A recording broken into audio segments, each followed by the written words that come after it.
Israel ও ইরানের মধ্যে সংঘাত নজিরবিহীন পর্যায়ে পৌঁছেছে। বিশেষ করে ২০২৫ সালের জুনে দুই দেশ তুমুল সংঘর্ষে জড়ায়। তখন বিশ্লেষকরা বলেন, ইরানের প্রকৃত শক্তি শুধু সামরিক ক্ষমতার মধ্যে সীমাবদ্ধ নয়, বরং এর পরিধি আরও বিস্তৃত এবং তা চোখের আড়ালে। মধ্যপ্রাচ্যের আকাশে ব্যালিস্টিক ক্ষেপণাস্ত্রের গতিপথের দিকে যখন সবার নজর, তখন ধীরে ধীরে স্পষ্ট হচ্ছে ইরান দশকের পর দশক ধরে এমন এক কৌশল গড়ে তুলেছে যেখানে সরাসরি উপস্থিত না থেকেও ফলাফল নির্ধারণ করা যায়। এই কৌশলকে বিশ্লেষকরা বলছেন ছায়া কূটনীতি বা শ্যাডো ডিপ্লোম্যাসি।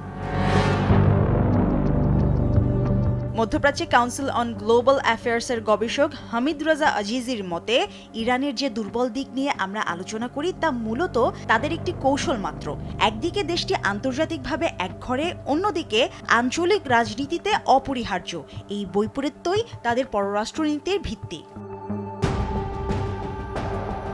২০২৪ সালের শুরুতে সিআইএ পরিচালক উইলিয়াম বার্নস সতর্ক করে বলেন, ইরান প্রকাশ্য যুদ্ধে না জড়িয়ে প্রক্সি ওয়ারেই বেশি স্বাচ্ছন্দ্য বোধ করে। এমনও দেখা গেছে ইরানের হস্তক্ষেপ যেখানে সবার আগে প্রত্যাশিত, সেখানে তাদের খুঁজেও পাওয়া যায়।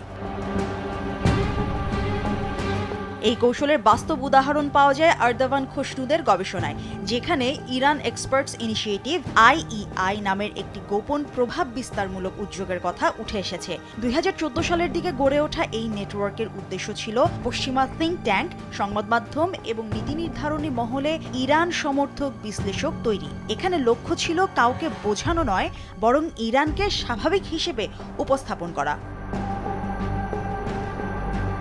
তবে ইরানের ছায়া কূটনীতির সবচেয়ে বিপজ্জনক দিকটি প্রকাশ পায় তাদের আঞ্চলিক প্রক্সি নেটওয়ার্কে। লেবাননে হিজবুল্লাহ, ইরাকে মিলিশিয়া গোষ্ঠী এবং ইয়েমেনে হুতিদের মাধ্যমে তেহরান অর্থ, অস্ত্র এবং প্রশিক্ষণ দিয়ে এমন এক নির্ভরশীল কাঠামো তৈরি করেছে যেখানে সরাসরি দায় না নিয়েও প্রভাব বজায় রাখা যায়।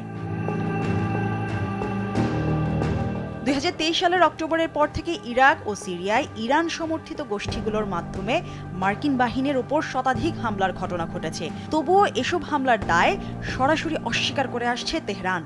বিশ্লেষকদের মতে এটি ইরানের সুপরিচিত কৌশল, সমর্থন দেয়া কিন্তু প্রমাণ না রাখা।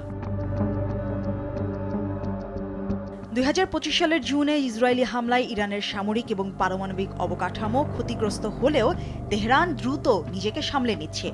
উপসাগরীয় দেশগুলো ক্রমেই ইরানকে একটি স্থায়ী ভূ-রাজনৈতিক বাস্তবতা হিসেবে মেনে নিচ্ছে। সৌদি ইরান সংলাপ এবং আমিরাতের সঙ্গে অর্থনৈতিক যোগাযোগ এই পরিবর্তনের দিকেই ইঙ্গিত দেয়।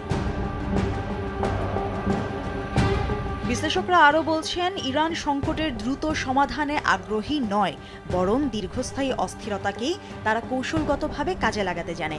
কারণ সময় যত গড়ায় ততই ইরানের শ্যাডো ডিপ্লোম্যাসি আরও কার্যকর হয়ে ওঠে। এই প্রেক্ষাপটে বলা যায়, যুক্তরাষ্ট্র, ইসরায়েল ও ইরানকে ঘিরে উত্তেজনা যতই বাড়ুক না কেন, তেহরানের প্রকৃত শক্তি এখনও দৃশ্যমান নয়। যুদ্ধ এবং সংঘাতে ক্লান্ত একটি অঞ্চলে অদৃশ্য থেকে প্রভাব বিস্তার করাই ইরানের সবচেয়ে বড় কৌশলগত সুবিধা, অন্তত যতদিন পর্যন্ত সেই সুবিধা কার্যকর থাকে। মুশরিফা নুজাত, দেশ টিভি।